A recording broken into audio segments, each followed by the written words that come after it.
તો આજે આપણે બનાવવાના છીએ પૌવા બટેટા. તો પૌવા બટેટા બનાવવા માટે લઈ લીધા છે આપણે પૌવા.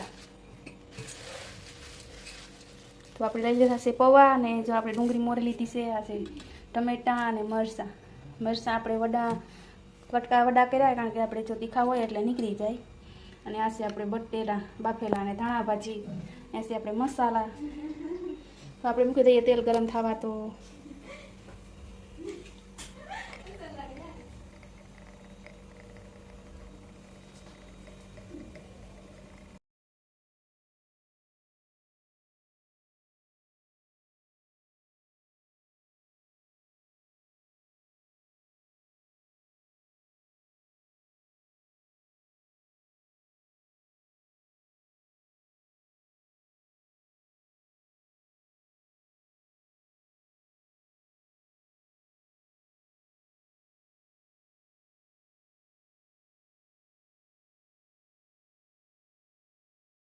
આપણું તેલ ગરમ થઈ ગયું છે, તો એમાં નાખી દઈએ આપણે રાઈ.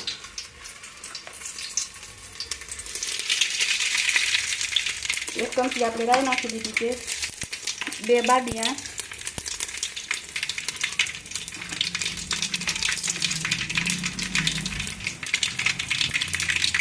જીરું 1 ચમચી,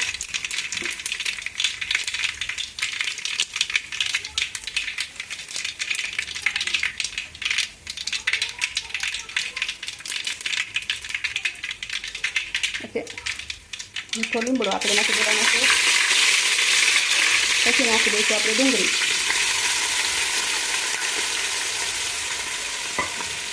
ડુંગળીને આપણે થોડી વાર તેલમાં સળવા દઈશું, જેથી જે ડુંગળીનું પાણી છે એ બળી જાય સરસ રીતે.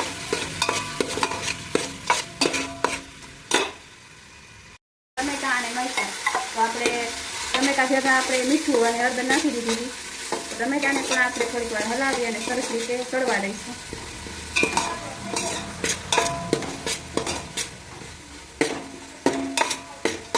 ટમેટા અને મરચાં તળી ગયા તો આપણે નાખી દીધા બટેટા.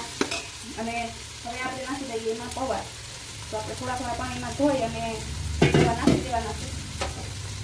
અને જાજી કરી આપણે પૌવાને પાણીમાં નથી રાખવાના.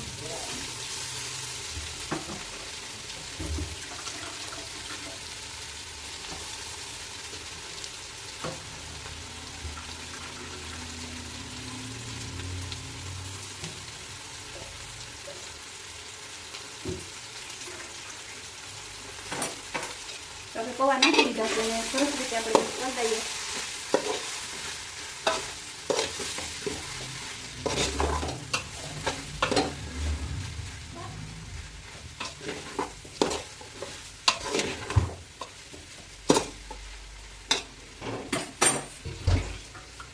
તો પૌવા બનીને તૈયાર થઈ ગયા છે. એમાં નાખી દઈએ આપણે ધાણા ભાજી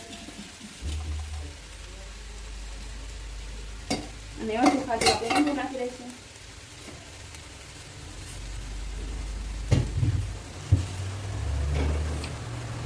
તો મસ્ત મજાના પૌવા બનીને તૈયાર થઈ ગયા છે. તો હાલો બધા પૌવા મારા ઘરે જમવા.